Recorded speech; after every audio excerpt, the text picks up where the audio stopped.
अस्सलाम वालेकुम स्टूडेंट्स। आज हम एक बहुत इंटरेस्टिंग कॉन्सेप्ट स्टार्स के बारे में समझने वाले हैं। सोचिए, अगर किसी साइंटिस्ट को एक स्टार यानी कि सितारे को स्टडी करना हो तो क्या वो उसके अंदर मौजूद हर एटम, हर रिएक्शन और हर मूवमेंट को एक साथ स्टडी कर सकता है? नहीं, क्योंकि ये पॉसिबल ही नहीं है। तो फिर क्वेश्चन ये कि साइंटिस्ट स्टार्स के बारे में इतनी ज़्यादा डिस्कवरी कैसे कर लेते हैं। तो चलिए आज इसी राज को समझते हैं और देखते हैं कि एक इंडियन साइंटिस्ट जिनका नाम था मेघानंद साहा जी ने सिर्फ कुछ इंपॉर्टेंट चीज़ों पर फोकस करके स्टार्स के कलर का सीक्रेट कैसे डिस्कवर करा। तो चलिए स्टार्ट करते हैं। जब हम किसी कॉम्प्लेक्स चीज़ को समझना चाहते हैं तो सबसे पहले उसे हमें सिंपल बनाना होता है। अब इसको एक रियल लाइफ एग्जाम्पल के साथ समझते हैं। जैसे लास्ट क्लास में हमने क्रिकेट का एग्जाम्पल लिया था।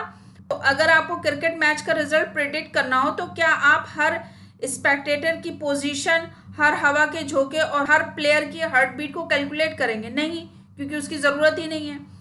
आप सिर्फ इम्पॉर्टेंट चीज़ों पर फोकस करेंगे, जैसे कि प्लेयर की परफॉर्मेंस क्या है, पिच और वेदर क्या है, और अननेसेसरी चीज़ों को आप इग्नोर कर देंगे। बिल्कुल इसी तरह एक स्टार के अंदर बिलियंस ऑफ एटम होते हैं। बहुत सारी केमिकल रिएक्शंस चल रही होती हैं और गर्म हवा कॉन्टिन्यूसली मूव कर रही होती है। अगर साइंटिस्ट इन सारी डिटेल को एक साथ स्टडी करेंगे तो प्रॉब्लम बहुत कॉम्प्लिकेटेड हो जाएगी। इसीलिए साइंटिस्ट एक सिंपल मॉडल बनाते हैं जो सिर्फ इम्पॉर्टेंट फैक्टर पर फोकस करता है। अब बात करते हैं इंडियन साइंटिस्ट मेघानंद साहा जी की। मेघानंद साहा जी के दिमाग में एक सवाल था कि आखिर स्टार्स के कलर डिफरेंट क्यों होते हैं।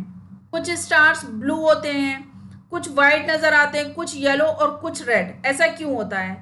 इस सवाल का जवाब ढूंढने के लिए उन्होंने स्टार्स के हर डिटेल को स्टडी करने की कोशिश नहीं की, बल्कि उन्होंने स्टार को सिर्फ एक बहुत गर्म गैस की तरह ट्रीट करा। उन्होंने कई कॉम्प्लेक्स रिएक्शन और मूवमेंट को इग्नोर कर दिया और सिर्फ 3 इंपॉर्टेंट फैक्टर पर फोकस करा। सबसे पहला था temperature, then pressure and the last one is formation of ion. और इसी स्मार्ट सिंप्लीफिकेशन ने उनकी प्रॉब्लम को सॉल्व करना बहुत आसान बना दिया। अब सवाल उठता है कि आयन क्या होता है।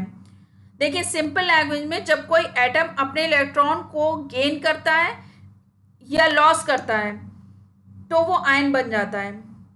अब इसको रियल लाइफ एग्जांपल के साथ समझते हैं। जैसे किसी फुटबॉल टीम का एक प्लेयर टीम छोड़ दे तो टीम पहले जैसी नहीं रहती। उसी तरह जब कोई एटम से इलेक्ट्रॉन निकल जाता है तो एटम का नेचर चेंज हो जाता है और वो आयन बन जाता है। स्टार्स के अंदर टेम्परेचर बहुत ज़्यादा होता है, इस वजह से एटम आसानी से इलेक्ट्रॉन लूज कर देता है और इसी वजह से स्टार्स में बहुत सारे एटम आयन बन जाते हैं। और आयन की क्वांटिटी सबसे ज़्यादा टेम्परेचर पर डिपेंड करती है, यानी टेम्परेचर स्टार की प्रॉपर्टीज़ को डिटरमाइन करने में बहुत इंपॉर्टेंट रोल प्ले करता है। अब आते हैं सबसे एक्साइटिंग पार्ट पर। मेघानंद साहा जी ने डिस्कवर किया कि डिफरेंट टेम्परेचर पर आयनाइजेशन भी डिफरेंट होता है। जितना ज़्यादा आयनाइजेशन होगा उतने ही स्टार की लाइट का पैटर्न चेंज होगा, और जब लाइट का पैटर्न चेंज होता है तो स्टार का कलर भी चेंज हो जाता है। इसी वजह से ब्लू स्टार सबसे ज़्यादा हॉट होते हैं, वाइट स्टार भी काफ़ी हॉट होते हैं, येलो स्टार मीडियम टेम्परेचर वाले होते हैं, और रेड स्टार ब्लू स्टार के मुकाबले में कूलर होते हैं।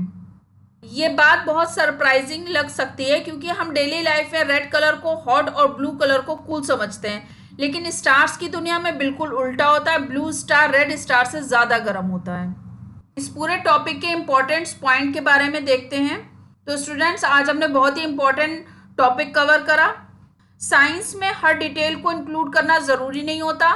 एक अच्छे साइंटिफिक मॉडल सिर्फ उन फैक्टर पर फोकस करता है जो प्रॉब्लम को समझने और प्रिडिक्ट करने के लिए ज़रूरी होते हैं। मेघानंद साहा जी ने स्टार्स के अंदर की कॉम्प्लेक्स डिटेल को इग्नोर किया और सिर्फ टेम्परेचर, प्रेशर और आयन फॉर्मेशन पर फोकस करा, और इसी सिंपल मॉडल की मदद से उन्होंने एक्सप्लेन कर दिया कि स्टार्स के कलर उनके टेम्परेचर से डायरेक्टली रिलेटेड होते हैं।